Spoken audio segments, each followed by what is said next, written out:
eu sou Tânia Chaves, membro consultora da Sociedade Brasileira de Infectologia, e hoje nós vamos conversar sobre os coronavírus, que na verdade são vírus conhecidos desde a década de 60, que recebem essa denominação devido às suas características estruturais, em que suas espículas lembram a coroa e que do inglês vem coroa crown.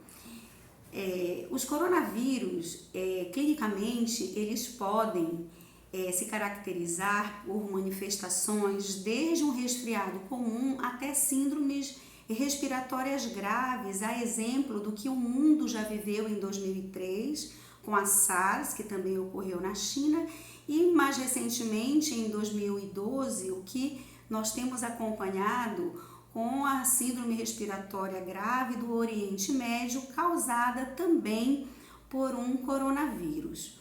O que passa é que esse coronavírus atual, ele ainda não havia sido descrito.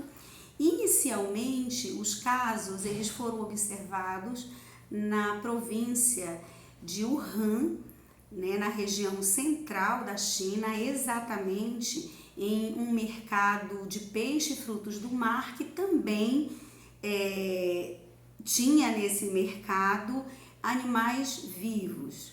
E o que foi observado no começo era que era uma pneumonia de etiologia desconhecida e que após exaustivas investigações epidemiológicas e laboratorial se chegou ao isolamento do 2019 nCoV, que é esse novo coronavírus.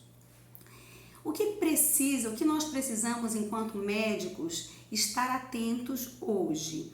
É importante nós sabermos que a doença ainda está concentrada de forma sustentada na província de Wuhan. É importante deixar claro também que os casos em outras cidades da China, como Xangai, por exemplo, ainda são casos importados, a exemplo de outros países, como por exemplo os Estados Unidos, que declarou hoje o segundo caso importado, Tailândia, Taiwan, Austrália, por exemplo. No Brasil, nós ainda não tivemos nenhum caso suspeito de chegada desse vírus entre nós.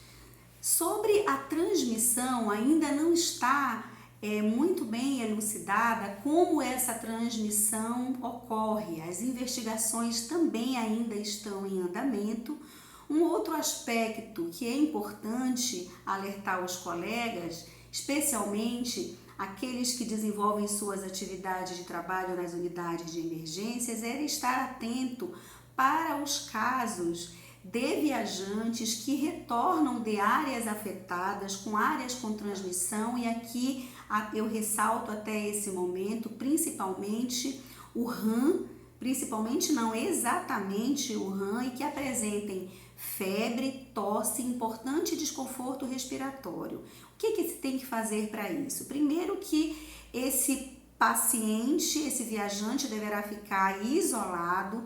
O atendimento que o colega for fazer, o profissional da saúde, ele deve utilizar as medidas de precauções padrão para gotículas, que é utilizar as máscaras cirúrgicas, luvas e aventais, sem a necessidade de ser estéril.